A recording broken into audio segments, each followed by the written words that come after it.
Hi there, Sharon Danley with another 2-minute tip. And this week we have the lovely Elva.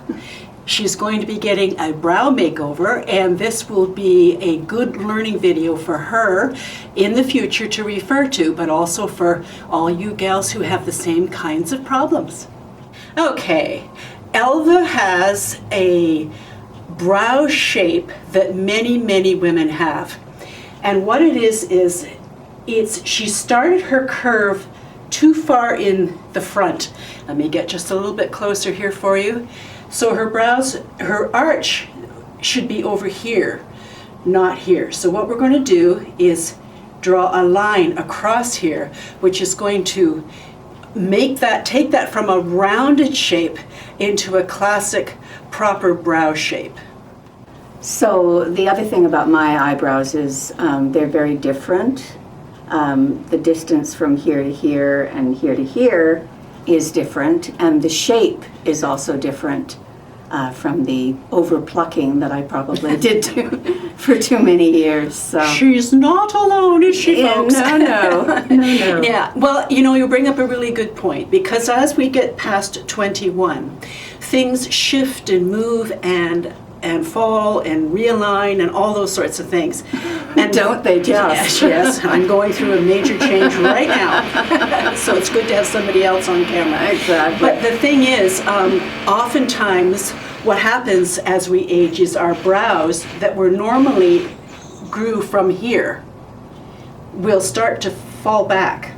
Take a look of Neil Simon. Is it Neil Simon? Simon from Simon and Garfunkel? Oh, Paul Simon. Paul Simon, yeah. Thank you. Take a look at pictures of him in the early days and pictures of him now, and his brows have gone right back to here. That's the natural aging process.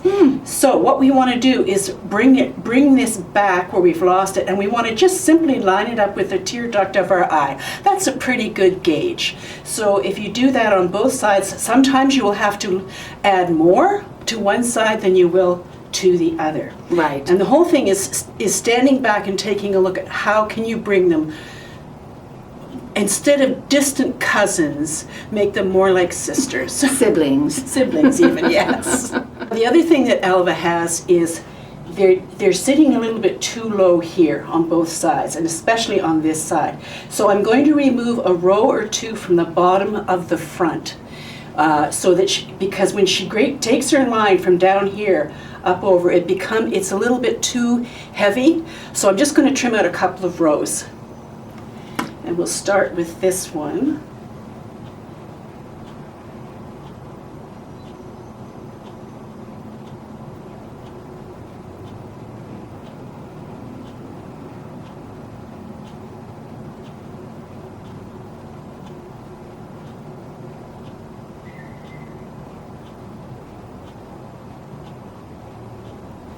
And I've taken just a little bit off there. And here's the other thing. Sometimes when areas that you've plucked, if you get a stray hair, growing in here, don't take those away again.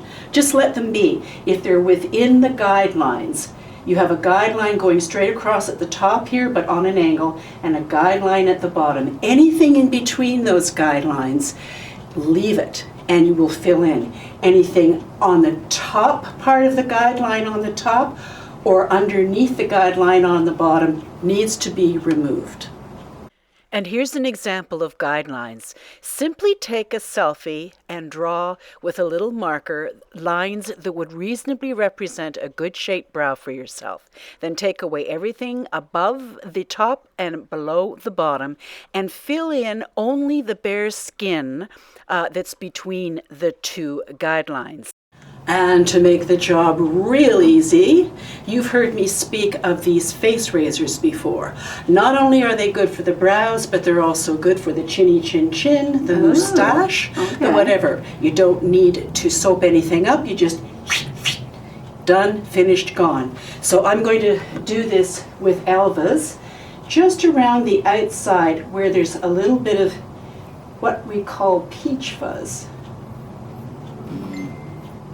And the thing is, if you have ones that are really hard to grab hold of, this will take care of it for you. And you might think, well, it doesn't matter about the peach fuzz, but actually it does, because the peach fuzz causes shadows on the face. Every little bit helps. Indeed. So I think we've taken away enough. I think we're going to take a few more along from the bottom corner here, and then we're going to start with the play stuff. I've just done one side of Elvis' face here, and I'm going to do the other side. This just has a little bit of shadowing going on. These are a couple of different types. You can get this at Sephora. It's got a brush on one side, but they're not very sharp. I wouldn't recommend them. They're 3 times the money, but buy them. You can buy them in various shapes, but there's someone like this, and get them in Chinatown or your Asian centers or Korean centers, and that's where to get them. Okay, so now I'm going to start adding a guideline for her. So I'm going from the bottom here straight across. I think you'll be able to see that. Okay. And I'm using a combination of gray and taupe. Now I'm just going to go on the back end here, and I'm going to go in with her facial features. She has some character happening here when she lifts her eyebrows up. So you don't want to go across the lines, you want to go with the lines. And you don't want to go down too far in a case like this. So take a look and see if you can see that, that guideline. Yeah. Okay? So now we're just going to fill that in. And I'm using a taupe, and cool taupe and a gray, because Elvis' natural hair on her brows is a taupey color. So now what I'm going to do is just fill this part in.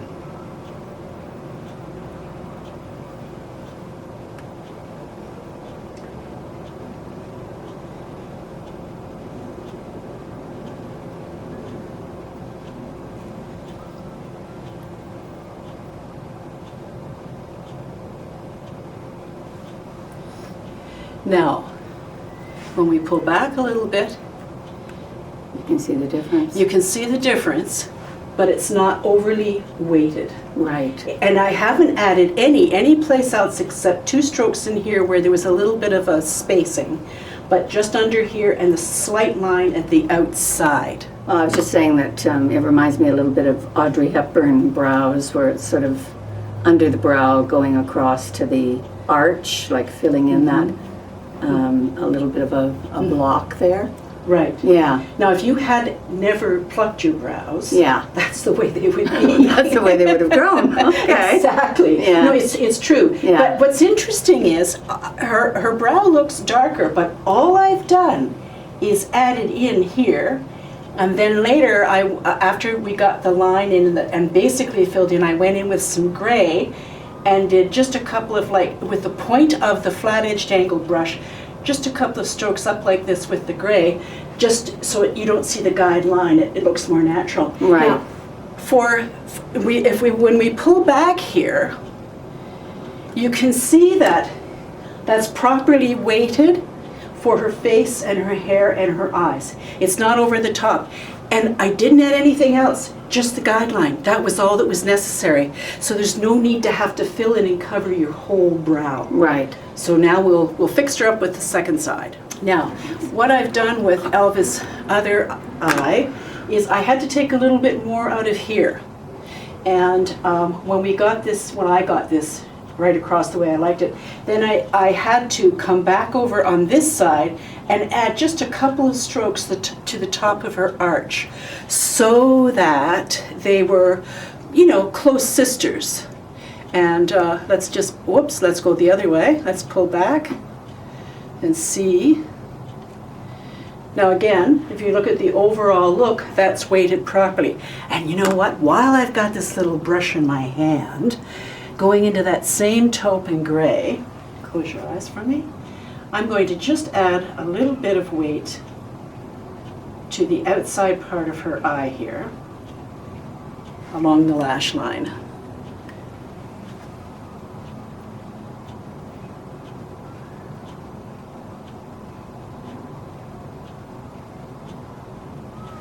And look up.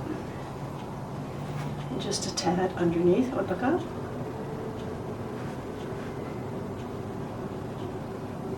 There you go. So see what you think. Oh, that's great. Yeah. So that's a nice natural look. Yeah, because I have no lashes at all anymore. Now what I'm going to do is take the clear mascara that you've heard me talk about before, and I'm going to comb her brows up and over. What this will do is keep them in place, and it will add a little sheen to the hair. And I much prefer, for the over 21 set, to use a clear mascara rather than any of these colored gels. And the reason being that when you have, okay, she's just going to move over here just a tad on her seat, and I'm just to the right or to the left? To the left, your other left, Okay. yeah. And I'm going to just get my face in here. When you use a colored gel on hair that's not shaped properly, you're just exacerbating the problem. Your shape is far more important than your color or any eyebrow gel or anything else. So again, clear mascara is the way to go. And if you've got very thick brows, once you put it on, but just put your finger over top, the heat of your finger will help to set that in place. And they're good for the day. And then if you need any touching up at all, you just go in with your flat-edged angled brush and just add what you need. And the other thing that you can do, if you're on bare skin and it's not holding very well, you can add pencil to the eyebrow shadow, because you have the combination of the wax and the powder working together to give you longevity. Or, as detailed in one of my other videos about eyeliner sealant, just add a drop of that and that will secure it for the day. Elvis just pointed out, which I ignored because it didn't stand out to me, and that was that this eyebrow is sitting in further than this one. So I'm just going to add a couple of strokes just to bring it forward more. Now the ones I plucked out of there were in the wrong place. Oftentimes, and I think that's all you need. You take a look and tell me what you think. Yeah. Yeah, so see, 2 or 3 strokes is all that it takes to make it even. But like I said, it was something that I didn't even notice. Yeah. But we're all really, really, really cognizant of what... exactly, of our own little, yes, differences, yes, shall we say. Yes. Yeah. Afterwards, I adjusted and did a little finessing by bringing down the front end of the right brow and bringing them closer together. And here's an example if she wants to wear her eyebrows thinner. The trick is to make sure that the lines are kept in the right proportion and just thicken or thin as desired. Yeah. Anyway, folks, that's it for this eyebrow tutorial. I want to thank Elva for helping us, to put her eyebrows on the block, so to speak. And I want to thank Sharon for doing such a great job. You're welcome. Always so inspiring. Thank you. You're welcome. Anyway, folks, that's it. Fast, easy, and oh so chic as always. See you next time.